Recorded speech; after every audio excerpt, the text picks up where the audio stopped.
Ladies and gentlemen, welcome to this post-patch 5.4 Siege of Orgrimmar interview. And once again, for the first time, or second time in, a month, I am joined by Treckie from Method. So once again, thank you, Treckie, for joining me and being patient as well. No worries, no worries. Thanks for having me again. Brilliant. So hopefully over the next 20 to 25 minutes, we're going to talk a little bit about patch 5.4 Siege of Orgrimmar, the race to world first, and also since it's only a week away, we'll talk a little bit about BlizzCon. I think that should be suitable enough, I think, for this. So 5.4, you guys are ranked number one yet again in the world. You've held that title from 5.2 Throne of Thunder as well. How did you feel when you finally got Garrosh killed? Um, it's a very hard feeling to describe, but it's like it's really wasn't much more than finishing any other tier really.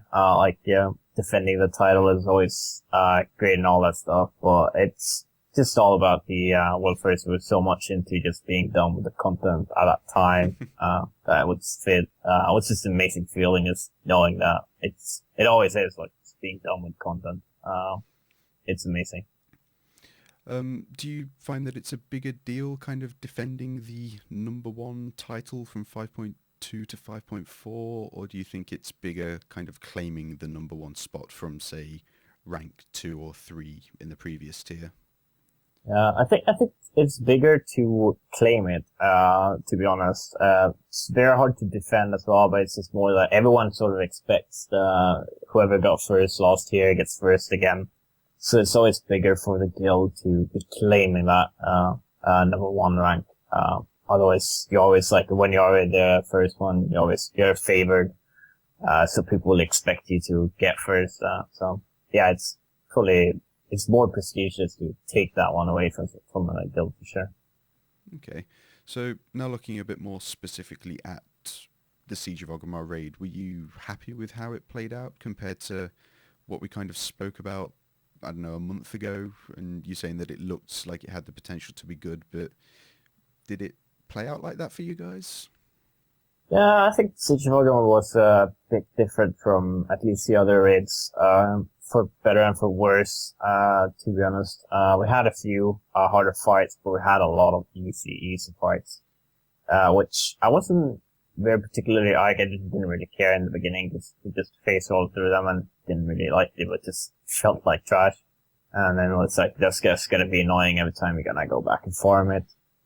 Um, but I think it turns out a lot better for slower guilds that are progressing at a more normal rate, so to say, because they're As gonna a have a harder boss every day. Yeah, as a kind of top tier hardcore raider, would you prefer it if the earlier bosses were more challenging to you, or do you prefer racing through, say, the first 7 or 8 bosses and then having the challenge on the final 5 bosses? I think it's almost actually better to have the final challenge in the end. It's always gonna be what sacrificing if you're losing a lot of easy bosses to get harder bosses in the end. I think in honesty that's probably better for the race, to be honest, and it worked out pretty good anyway here, because we had like really hard bosses in the end. Okay. Do you have any favorite encounter at all? Any specific favorite encounter, or? I think everyone is gonna say Siege of the Black Fuse if you ask them. It's all around. It's a really good boss. It's lots of mechanics, lots of things to do, and it just looks so chaotic. It's so gratifying once you actually do get it down. So yeah, it's my favorite. Yeah, I think that's a flashback to Mimron Yeah, Heroic, isn't it, or something along those lines? I didn't raid then, so unfortunately I can't speak for it. yeah, fire everywhere. So it sounds familiar. Fire, burn, etc. So last time we spoke again, you compared the Lich King, because that was a really good encounter in your eyes. You compared the Lich King to how Garrosh Heroic might play out. Do you think Garrosh is better than the Lich King, or is the Lich King still holding the title? Um, I gotta say, I'm almost a bit disappointed about Garrosh, a bit due to the fact that it's so similar in how it plays out in normal and heroic. And that's what I feel. A lot of bosses in Siege of Orgrimmar actually have this as well. I think we mentioned it, last time as well, that they actually look pretty much the same, normal and heroic. Yeah. And that's something it's a bit boring, I'd say. I want to have heroic like Black Series, for example, you have the heroic version, and it only implements 1 or 2 new abilities, but it changes the whole fight. And I think that's something that Garage has lost a bit. Does have the extra phase in the end, which obviously was pretty interesting to see and progress, but just came off a bit underwhelming, I think. So would it be fair to say you kind of prefer the encounters when the heroic mode has changed quite substantially to the normal mode, as opposed to say, oh, okay, well, there's another debuff you've got to deal with, just heal through it or something like that? Yeah, it's a lot more interesting to do a completely new boss, because now you have Flex, which is pretty much the same as normal, and then you have normal, which sometimes is pretty much the same as some heroic boss, and some bosses on heroic, at least. And it's just like, okay, well, it's just higher numbers and just a high item level, and you're gonna get the boss down. So it's always fun when they introduce new mechanics, I think. Yeah. So looking a little bit more specifically at kind of your role as a tank, I got asked this question by my guildie to put forward to you, and it's a fairly decent question, I think. Do you think that tank damage plays a vital role in progression at all? Because you've got your healers and your DPS that are going to be trying to min-max. Yeah. But do you think trying to maximize tank damage is a way forward at all? Well, minimize, I assume. Yeah. You mean. But it's nothing. It's something that was really big issue in the Siege of Orgrimmar, except for Paragons of Treckie, really, which was a really, really tough fight, and I get asked pretty much every day how tips and how to do that fight. Because there is a lot of tank damage, and you just need to sort of always keep something rolling up so you don't get one-shot. Because if you don't have anything up, the boss will hit you for 1 to 1.2 million damage. So you just need to keep rotating the cooldowns. And I think that was pretty much the only fight where it actually really mattered in terms of tank damage. The other fights had their like periods of high tank damage, and you just use a cooldown, and that's pretty much it. Okay, and now something that's kind of a little bit more specific to your class of the Paladin. I'm obviously going to assume that you know the difference between the haste and the mastery builds. We're not idiots here. Do you prefer the haste build during progression, or do you kind of prefer the mastery kind of build? For a Paladin, I'm assuming it, because, yeah, of course. Anyway, I do prefer the haste one. It's a lot more fun, and I would say, especially for a lot of fights, tank's survivability comes down to damage smoothing, a lot these days. You need to keep something rolling, like I said, and haste is the perfect tool for keeping higher uptime on your shield righteous. And then if you compare that to mastery is like, actually increases your spikiness. It makes you take less damage, and then when you're not having it up, then you take even max damage. So just makes you take like no damage, and then your healers are gonna slack off, they're gonna heal something else, and then you're gonna take a lot of damage, and that's just generally bad. I honestly advise most people not even to bother about a mastery build, and prefer just go over stamina if you don't want to go haste heavy, but there's really no reason to not go haste heavy for a paladin at the moment. Okay. So moving on from the Siege of Orgrimmar more specifically to the race to world first, where, like I've already said, you came first.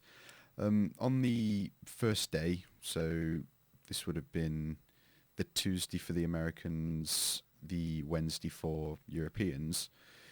Were you worried at all that Blood Legion managed to get such a hefty lead with 10 kills on their first day, or was that just kind of expected?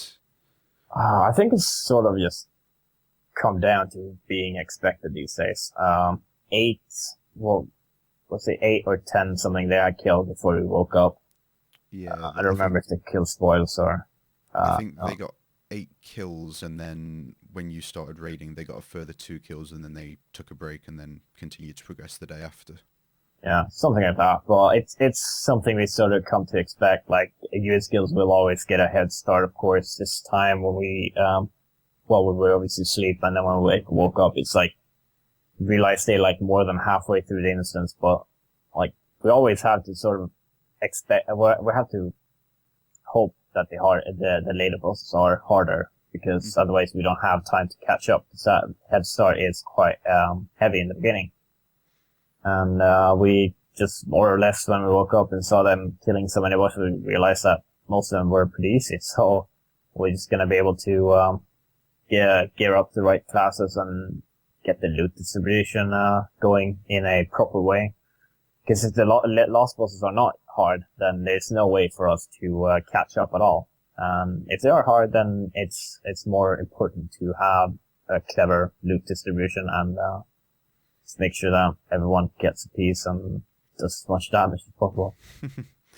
So moving on more from what you've said about the loot distribution, we've obviously seen the introduction of flex raiding, which is kind of like normal mode, but not really as difficult. Do you think the introduction of flex raiding and LFR, where you can get, say, 4 pieces on specific players, such as your tanks or your healers, do you think that kind of plays any form of a role in the race to world first? So if you can get that gear faster, does it affect you in any way possible? It does, but what you have to also take into account is that everything wasn't open when Race to the World first started out. So we couldn't do all the LFRs, all the flexes, all this kind of stuff. So I think the first part of flex was out on the Heroic Fleet. Yeah. Part of flex and first there part of LFR. Yeah, and there were a few parts of trinkets and maybe a chest from Shaw. That was pretty much it. So we ran it all once, just to hopefully get some kind of piece of gear. But it's very personal loot, because I mean you can coin it as well, but it's very, very random. But yeah, we do run it for the few people who do need it. Mm-hmm. So again, sticking on the Race to World first, would you like to see any more competition in the 25-man scene? Because at the minute, it kind of just seems like Method and Blood Legion are kind of always tied for the top spot, and then you've got other guilds such as, is it Exorcist and then NV kind of just coming in once once Method and Blood Legion have got the first heroic kills. More competition. Well, it's always pretty hard, because like a guild with like the Race to the World first is a very, very big time commitment, and you gotta dedicate quite a lot of time for it. And that means that if you don't end up in a very good position, it just doesn't feel worth it. So these top 3 to 5 guilds, they go a bit easier, which means that they don't really have that chance to get the world first. On at least later bosses, unless they make really, really good head start on a few of them. So it just sort of comes down to that, and then seeing what kind of rust you have, how hard you're able to push pretty much in the beginning, and then just try to keep the ball rolling as much as you can. Okay. Do you miss Paragon being 25-man at all, or? Well, yeah. I sort of do, I guess, but that's mainly to get rid of the 10-man. It's harder because Paragon is slower. Those kinds of comments. But yeah, Paragon was no doubt the best guild when they were around, and people come, people go. Same goes for every other guild. So can't really compare the guilds like that was at one point and with the ones that are now. But yeah, it's nice being a first though. Well, which we never were when Paragon was 25. Well, swings and roundabouts. So when you're preparing for the race to World First, say the week before, or I think I watched an interview actually where you said that preparation for the next race starts as soon as the first one before finishes. It might have been you that said that. It might have been someone else, I think. Yeah. When it comes to preparing, how do you kind of get ready for an encounter? Is it down to just, looking at damage logs from the PTR and seeing what you're roughly going to be taking, or is it just practice and knowing your class and knowing your role? A lot of it comes down to PTR, to be honest. At least on the bosses that require less than 50 pulls. Cause then you're gonna see a few tries on PTR, and you're gonna see, okay, these classes are performing good and these classes are performing worse. And you're just gonna sort of get a general feel of it. And then you go on, when you go live, you maybe take an extra, say Warlocks are good, maybe take 1 extra Warlock or 2, don't want to completely stack them in the beginning at least. And even if like we never really class stack. I think we had 5 at some point. That's just because we had a lot of warlock. But yeah, I mean, you sort of see from the PTR which classes are going to be more useful than others. So during the encounters when you're wiping, say, 50 times repeatedly or 100 times, what will specific players do to their characters during the raids in order to try and min-max on that specific fight to get the best possible output? There's quite a lot of testing around with different different spells, abilities, see what works here and there, and that kind of stuff. A lot of the pulls that our fights actually take over 50 tries are more about just strategy. So sometimes you just want to keep consistent, do this like the first phase, maybe do that one consistent, and then start playing around with phase 2. Mm-hmm. It's honestly pretty much almost more fight specific than it is for character specific. But sometimes you need to min-max something in the beginning, and then you realize, like Garrosh, it's a great example for that. We wanted to min-max the cleaving on the weapons, and then we realized, well, we're not even supposed to, well, we shouldn't even kill them, and everyone starts speccing into something else to be like doing that phase that we're having trouble with a little bit easier. And yeah, after quite a few pulls, you can need to do like one phase. It's gotta be hard in the beginning, and then after like 50 pulls, you're gonna suddenly realize, well, that's the easy phase now, and then you're gonna start siphoning out some of the spells and abilities that are doing that phase easier, just because you have so much more experience with that phase at that point that you can do it without that, and just aim for the harder phase at that. Okay, so now that's kind of all I wanted to really cover on the race and Siege of Orgrimmar. So we've got BlizzCon coming up in, what is it, a week's time now? Yeah. Something along those lines. Are you looking forward to it? I am, very much so. It's the first time I'm going, so yeah. All right, awesome. It's my first time as well. Hooray! So we've got the Method versus Midwinter live raid. Are you going to be partaking in that while you're at BlizzCon? Yeah, we will.